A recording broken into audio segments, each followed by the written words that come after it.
India news में आपका स्वागत है। मैं हूं आपके साथ दीप्ति। आइए रुक करते हैं कुछ खबरों की ओर।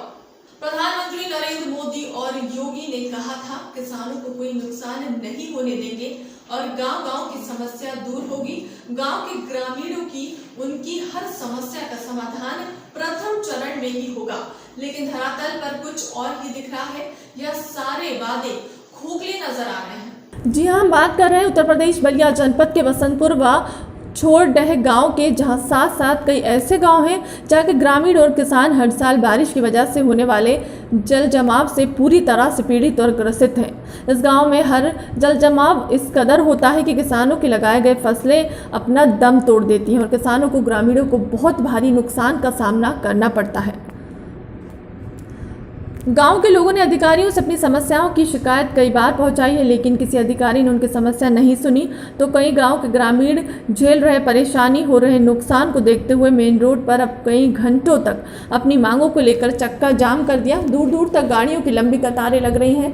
चक्का जाम की वजह से लोगों को बहुत सी दिक्कतों का सामना करना पड़ता है। चक्का जाम की सूचना मिलते ही प्रशासन मौके पर पहुंची और ग्रामीणों को समझाने की कोशिश की, लेकिन ग्रामीण इस कदर अपने नुकसान और दर्द को झेल रहे हैं कि उन्होंने किसी भी अधिकारी की बात सुनने से इनकार कर दिया।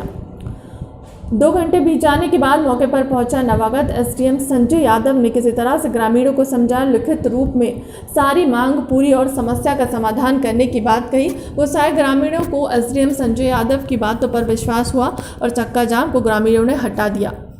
गांव के ग्रामीण और प्रधानों का कहना है कि हमारे गांव में जल जमाव से वजह से किसानों को बहुत भारी नुकसान होता है। हम अपने गांव की समस्या की शिकायत हर साल अधिकारियों से करते हैं, लेकिन किसी भी अधिकारी ने आज तक हमारी पीड़ा को नहीं समझा और हम गांव वालों को इस परेशानी को झेलने के लिए छेड़ रहे हैं। इस बार प्रशासन की तरफ से दिए गए आश्वासन पर हमने विश्वास किया है, लेकिन अगर प्रशासन विश्वास को तोड़ने का काम करेगा तो इस बार भारी आंदोलन के साथ कई गांवों के ग्रामीण धरने पर बैठने का उतारू हो जाएंगे। मैं नित्यानंद मिश्रा, पूर्व प्रधान बसंतपुर। ये किसानों का दर्द है जो रोड पर आके छलका है इस धूप में। नीचे भी धूप से जल रहे हैं, हम लोग ऊपर से धूप से जल रहे हैं। बसंतपुर के लोगों के द्वारा यहाँ जाम लगाया गया है कि यहाँ पर कटहल नाला में जो अतिक्रमण है या किस तरह से अवरोध है कि पानी साफ रूप से नहीं निकल पा रहा है। इनके द्वारा जिन बिंदुओं को अवगत कराया गया उसके अनुसार कटहल नाला के गड़ारी नाला के प्रवाह को रोका गया है, जिसे तत्काल हटवा दिया जाएगा। चंदवा पूर्व पंचायत सचिवालय स्थित सभाघर में मंगलवार को प्रखंड के विभिन्न पंचायतों में स्वच्छ भारत मिशन के तहत संचालित शौचालय निर्माण योजना को गति देने को लेकर समीक्षा बैठक संपन्न हुई। बैठक में प्रखंड समन्वयक रितेश कुमार, एमबीबीएस के प्रखंड समन्वयक विमल उराव, सोशल मोबिलाइजर राजू कुमार समेत विभिन्न पंचायतों के मुखिया, पंचायत सचिव, जलसहिया सखी मंडल की महिलाएं मौजूद थीं। बैठक के दौरान सभी ने शौचालय निर्माण योजना को समय से पूर्ण करने का निर्देश दिया। मौके पर मुखिया नीरल टोपो, पुष्पा देवी, संगीता लड़का, बेजू मुंडा, बालकिशोर लोहरा, इंद्राणी कच्छप, रंजीता एका समेत अन्य मुखिया समेत अन्य लोग मौजूद रहे। मनियर विकास खंड मनियर अंतर्गत ग्राम पंचायत दिधेड़ा के प्रधान शमीम अहमद ने मीडिया कर्मियों के सवालों का जवाब देते हुए कहा कि आज मैं अपने गांव में बहुत अच्छा काम करने आया हूं। हमारे काम से गांव की और गांव की जनता की काफी खुश है। 400 शौचालय, 26 आवास बनवाए हैं हमने। नाली खंडा की व्यवस्था बहुत अच्छी है। गांव में कूड़ा करकट रखने के लिए डस्टबिन की व्यवस्था किया गई है, जिसमें गांव सुंदर और स्वच्छ रहे। इस महामारी बीमारी में कोरोना जैसे बचने का भी उपाय बताया गया। वहीं अब गांव की जनता से प्रधान के बारे में पूछा तो गांव की जनता ने कहा कि आज तक हम लोगों को ऐसा प्रधान सुयोग कर्मच नहीं मिला था। प्रधान नहीं, विकास पुरुष है, इनको हमेशा इस गाँव का प्रधान रहेंगे। वहीं गाँव वालों ने कहा कि आज गाँव और विकास पर होता, लेकिन गाँव के कुछ असामाजिक तत्वों द्वारा बार बार गलत शिकायत पर प्राप्त देकर विकास में अवरोध पैदा कर देते हैं। ऐसे असामाजिक तत्वों पर अंकुश लगाना बहुत जरूरी है। उच्च अधिकारियों से ग्रामीणों ने मांग किया है कि ऐसे असामाजिक तत्वों के विरुद्ध कठोर कार्रवाई होनी चाहिए। उक्त अवसर पर छोटेलाल, सुभाष मिश्रा, मनोज, राम प्रवेश मिश्रा, प्रशांत, रामावती देवी, उषा देवी, कलावती मिश्रा, मीना देवी आदि सैकड़ों की संख्या में ग्रामीण मौजूद थे। आइए सुनाते हैं उनकी ही जुबानी। आपसे ये जानना चाहूँगा कि क्या यहाँ प्रधान के द्वारा काम किया गया है कि नहीं? हाँ, बहुत सुंदर काम किए हैं, बहुत विकास बढ़िया किए हैं। ऐसे कोई बात नहीं कि प्रधान जी में हमारा कोई नाली और खंजा की क्या व्यवस्था है? नाली खंजा बना है, है ना।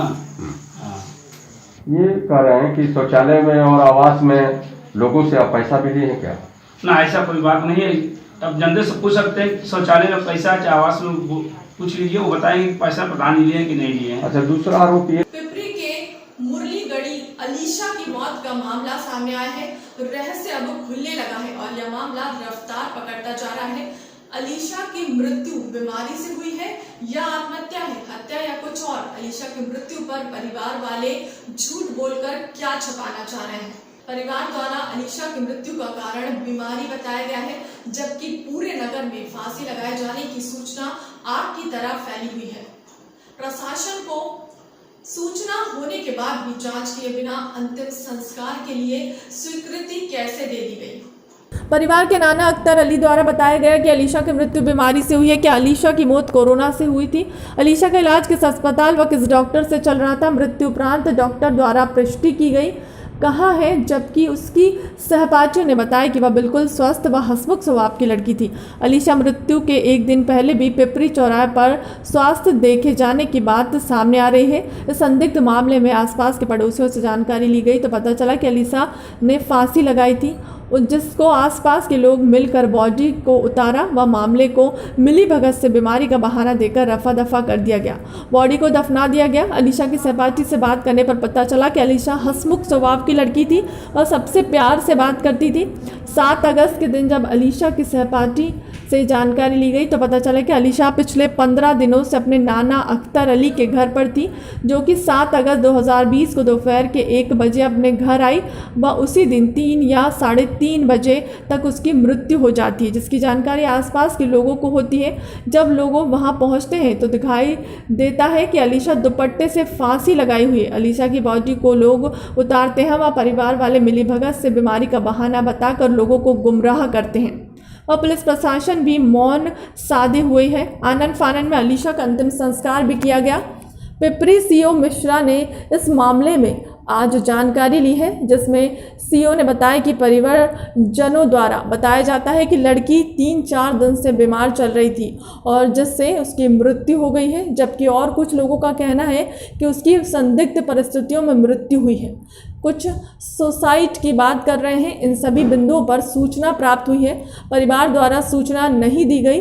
अब हम लोग इन सभी बिंदुओं पर जांच पड़ताल करेंगे। पुलिस प्रशासन इस केस में सख्ती से जांच करे व बॉडी का पोस्टमार्टम किया जाए तो अलीशा की मृत्यु का कारण पता चल सकता है।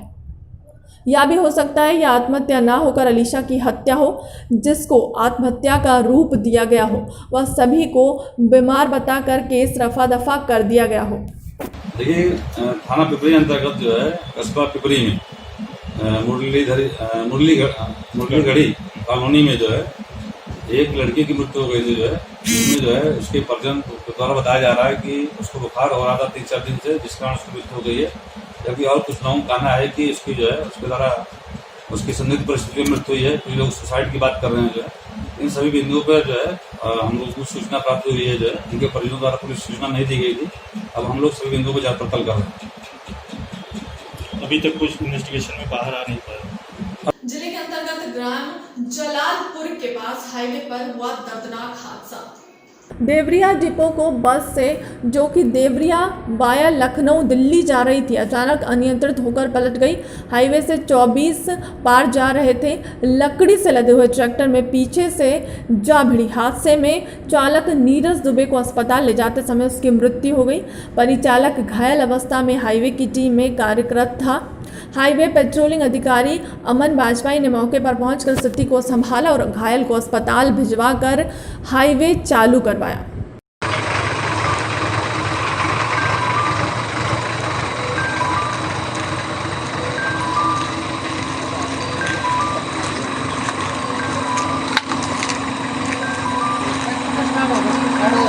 अंबाला छावनी के सदर बाजार चौक पर आज सदर थाना प्रभारी विजय कुमार द्वारा लोगों को मास्क लगाने के लिए प्रेरित और जागरूक किया गया। थाना प्रभारी ने छावनी के सदर बाजार चौक पर लोगों को मास्क बांटने। सदर नगर थाना प्रभारी विजय कुमार ने कहा कि वह मास्क का प्रयोग करें, इससे कोरोना को फैलने से रोका जा सकता है। आज ऐसे कई वाहन चालक जिन्होंने मास्क नहीं लगाए, उन्हें पुलिस और अपनी तरफ से मुफ्त मास्क भी वितरित किए गए।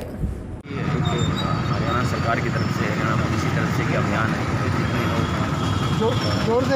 शहर में जो बिना मास्क लोग आ रहे हैं, हम सबको मास्क वितरित कर रहे हैं। तो ये भी हिदायत कर रहे हैं कि आप इस महामारी से बचने के लिए मास्क पहनना भी जरूरी है। अभी इसके पास मास्क नहीं है, उसको भी हमारी जिम्मेवारी बनती है कि उसको मास्क प्रोवाइड करें, जिससे वो भी इस संक्रमण से बच जा सकें और दूसरे भी इससे बचे रहें। अम्बाला छावनी के दिनाकी मंडी और गांधी ग्राउंड के नजदीक रेडी मार्केट के लिए जो स्थान निर्धारित किया गया है, इन स्थानों पर उनके रेडियो लगाना शुरू हो गए हैं। सरकार ने इन रेडी वालों के हितों को ध्यान में रखते हुए विशेष तौर पर हुए इमेज प्रमाण पत्र देने का निर्णय लिया है। यह प्रमाण पत्र भविष्य है उनके लिए काफ़ी कारगर सिद्ध होगी तथा उनके योजनाओं का भरपूर लाभ भी मिल सकेगा।